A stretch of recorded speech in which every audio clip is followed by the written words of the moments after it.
Student अपना next topic है the जमींदार एसेट मतलब जमींदार वालों प्रतिरोध. द अथॉरिटी ऑफ द जमींदार in rural area however did not collapse faced with the an exorbitant high revenue demand possible auction of their estate. Their devised way of surviving of the pressure new contact produced new strategy. ਕਹਿੰਦੇ ਕਿ ਜ਼ਮੀਂਦਾਰ ਜਿਹੜੇ ਸੀਗੇ ਹਲੇ ਵੀ rural area ਦੇ ਵਿੱਚ ਆ ਪੂਰੀ ਤਰੀਕੇ ਨਾਲ ਖਤਮ ਨਹੀਂ ਹੋਏ. ਹਾਈ ਰੈਵਨਿਊ ਡਿਮਾਂਡ ਪੂਰੀ ਨਹੀਂ ਸੀ ਕਰ ਸਕੇ, ਇਸ ਕਰਕੇ ਉਹਨਾਂ ਦੀ ਜਿਹੜੀ ਜ਼ਮੀਨ ਸੀਗੀ ਨਿਲਾਮੀ ਕਰਕੇ ਬ੍ਰਿਟਿਸ਼ ਕੰਪਨੀ ਨੇ ਆਪਣੇ ਪੈਸੇ ਵਸੂਲ ਕਰਦੇ ਸੀਗੇ.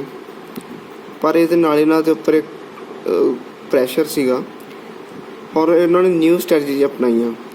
ਜ਼ਮੀਂਦਾਰਾਂ ਨੇ ਕਿਹੜੀ ਸਟ੍ਰੈਟਜੀ ਸੀਗੀਆਂ ਇਸ ਚੀਜ਼ਾਂ ਤੋਂ ਬਚਣ ਦੇ ਲਈ, ਨਿਲਾਮੀ ਤੋਂ ਬਚਣ ਦੇ ਲਈ ਉਹਨਾਂ ਨੇ ਕੀ ਸਟੈਪ ਚੁੱਕੇ. Factory's sale was once a strategy. It involved a series of maneuvers. Raja of Burdwan, for instance, first transferred some of his zamindar to his mother, since the company had decreed that the property of women would not taken by over. ਕਹਿੰਦੇ ਕਿ ਸਭ ਤੋਂ ਪਹਿਲਾਂ ਜਿਹੜਾ strategy ਸੀ ਉਹਨਾਂ ਨੇ ਅਪਣਾਈ ਰਾਜਾ ਬੁਰਦਵਾਨ ਔਰ ਜਿਹੜੇ ਜ਼ਮੀਂਦਾਰ ਸੀ ਉਹ ਕੀ ਕਰਦੇ ਸੀਗੇ ਆਪਣੀ ਜ਼ਮੀਨ ਜਿਹੜੀ ਮਦਰ ਦੇ ਨਾਮ ਕਰ ਦਿੰਦੇ ਸੀਗੇ, ਕਿਉਂਕਿ ਕੰਪਨੀ ਨੇ ਕਿਹਾ ਸੀਗਾ ਕਿ ਜਿਹੜੀ ਵੂਮੈਨ ਦੀ ਪ੍ਰਾਪਰਟੀ ਉਹਨੂੰ ਨਹੀਂ ਖੋਇਆ ਜਾਊਗਾ. Then a second move that isn't of manipulated the auction the revenue demand of the company. Manipulated with health unpaid balance were allowed to accumulated when a part of the estate of auctioneer the zamindar man bought the property outbidding the other purchase. Subsequently they refused to pay up the purchases money to the estate had no to be resold.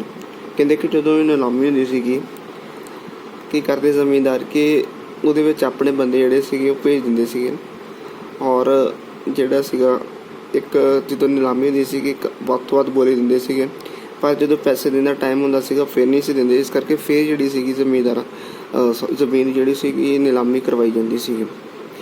There were other ways in such zamindar circumvented displacement of the when people outside the zamindar bought an estate at an auction they could not also take portions at a time their agent would be attacked by lathis of the former zamindar.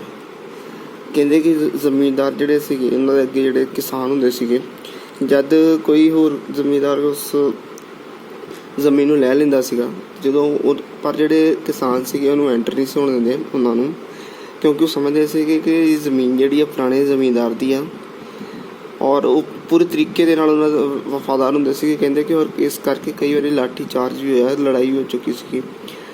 Something even the rights restrict enter to outsiders. ਠੀਕ ਹੈ ਜੀ, outside ਨੂੰ ਜਿਹੜੇ ਸੀਗੇ ਕਿਸਾਨ ਜੋ enter ਨਹੀਂ ਸੀ ਹੋਣ ਦਿੰਦੇ.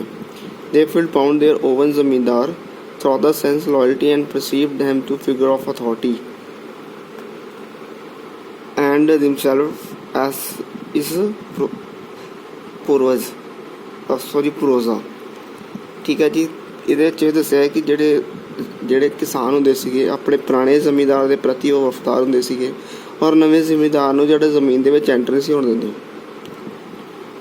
The sale of zamindar distribute their sense entity the pride zamindar therefore not easily disappeared. ਕਹਿੰਦੇ ਕਿ ਇਸ ਤਰੀਕੇ ਦੇ ਨਾਲ ਜਿਹੜਾ ਸੀਗਾ ਨਵਾਂ ਜ਼ਮੀਂਦਾਰ ਜਿਹੜਾ ਸੀਗਾ ਉਹ ਜ਼ਮੀਨ ਜਿਹੜੀ ਨਹੀਂ ਖਰੀਦ ਸਕਦਾ ਸੀਗਾ.